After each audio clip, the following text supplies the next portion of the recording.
Graça e paz. Que bom que você está aqui conosco de novo. Significa que Deus tem abençoado a sua vida e tem sido muito bom partilhar com você as verdades do Evangelho. Estamos falando sobre regeneração. Talvez você diga, eu não entendo muito bem o que é regeneração. Pois bem, Jesus explicou detalhadamente a Nicodemos sobre o nascer de novo. Porque o homem natural não pode compreender por si só os mistérios de Deus. Conhecer a Deus depende única e exclusivamente da revelação divina, pois a mente do homem natural não pode alcançar a plenitude de Deus. A Escritura diz, e como Moisés levantou a serpente no deserto, assim importa que o Filho do Homem seja levantado, para que todo aquele que nele crê não pereça, mas tenha vida eterna. Após a citação providencial de um provérbio a Nicodemos, na qual ficou demonstrado que Deus tem um filho, que o Filho de Deus é o Filho do homem, Jesus fez um paralelo entre o ato de Moisés em erguer a serpente no deserto e a importância da sua crucificação. E aqui nós podemos aprender lições importantes. Aqui nós podemos aprender coisas importantes.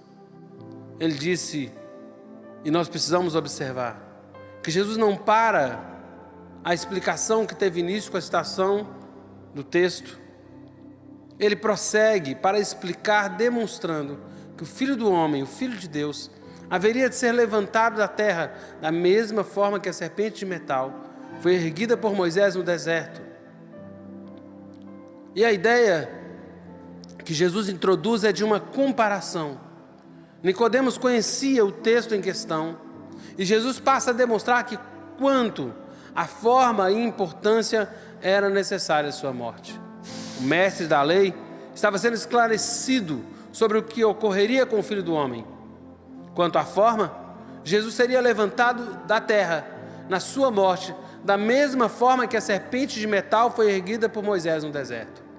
A importância é que a serpente era vida para aqueles que foram picados pelas serpentes, aos condenados à morte. E Cristo, em igualdade de importância, é vida ao mundo que está no pecado, que está morto no pecado. Observe que é delineado um contexto e apresentados elementos, e não é só analisar de maneira isolada, mas Moisés levantou a serpente. Sabe, muitas vezes nós analisamos isso e temos uma afirmação que verifica que Jesus fez uma comparação, mas ele passa para Nicodemos uma ideia, um entendimento. E esse entendimento chega quando nós consideramos todos os elementos. E assim como Moisés levantou a serpente no deserto, Cristo trouxe a Nicodemos o entendimento para que ele fizesse uma análise sobre essa passagem. A passagem de Números relata que o povo de Israel ficou impaciente enquanto caminhavam pelo deserto e passaram a maldizer, a blasfemar e passaram a murmurar: por que nos fizeste subir o Egito? Para que morrêssemos nesse deserto?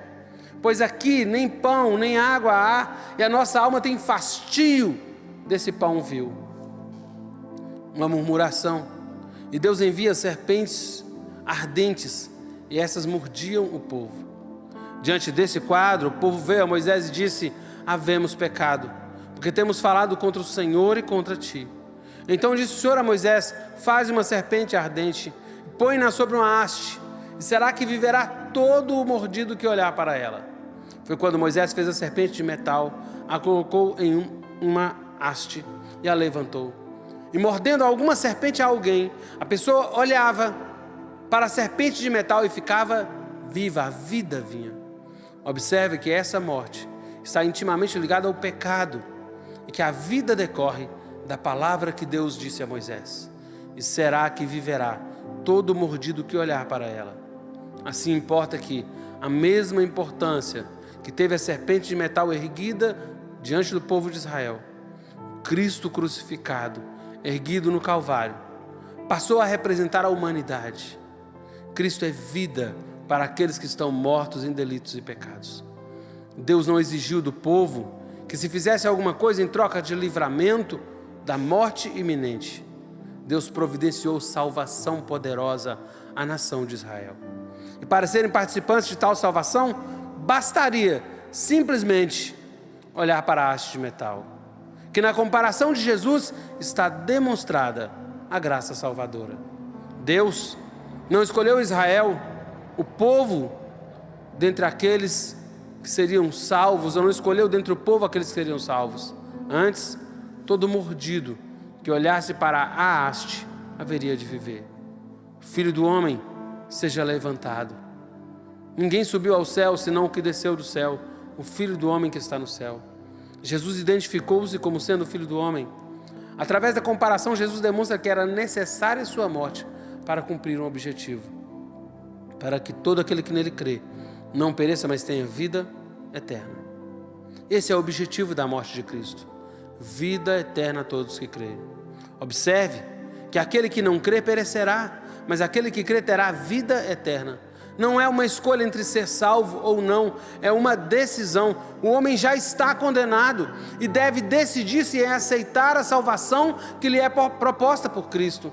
A passagem que Cristo utilizou na comparação feita a Nicodemos contém elementos presentes no Evangelho. A palavra de Deus. E será que viverá todo aquele que mordido olhar para a serpente? A palavra de Deus foi anunciada a Moisés e este teve que transmitir ao povo. A universalidade da mensagem: viverá todo aquele que for mordido pela serpente e olhar. Qualquer um dos picados pelas serpentes que olhasse para a haste de metal encontraria vida. Fé e não obras. Na mensagem dada por Deus, não há qualquer referência a algo que fosse necessário para que eles fizessem para alcançar a vida. Através da mensagem que Moisés anunciou, necessariamente era preciso que o ouvinte cresce na mensagem anunciada e olhasse para a haste de metal. Não é pelo que nós fazemos, é pelo que nós já fizemos. Nós pecamos, o pecado nos separou de Deus.